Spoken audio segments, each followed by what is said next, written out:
તો hello guys,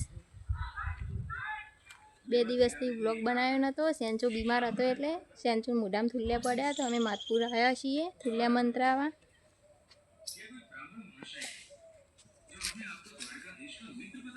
મહાદેવનું મંદિર તો જુઓ. થુલ્યા મંત્રાવા મહારાજે વખડાની હોટી મંગાવી, તો સેન્ચુ પપ્પા વખડાની હોટી લેવા ગયા.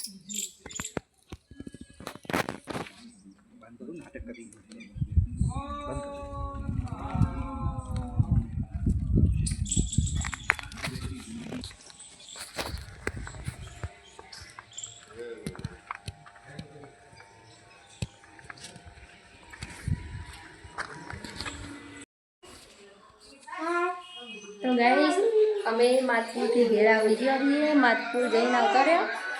તો માતપુર સાધુ હતા ઘણા બધા. એ સાધુએ આ વખડાની ખોટી લીધી. આ શિકા સારો પત્તો કહેવાય ખબર નહીં. તો સેન્ચુન પપ્પા સેન્ચુન 7 વાર ફેવરો હો. એ મહારાજે આલીએ 7 વાર ફેવરીને આપણે પાણી આરે જે પાણી માટલું મેળતા હોય ને એ કણ મેળ દેવાનું. એટલે જેમ એ પત્તો હુકાશે ને એમ સેન્ચુન થુલ્યા હુકાશે મોઢામાં.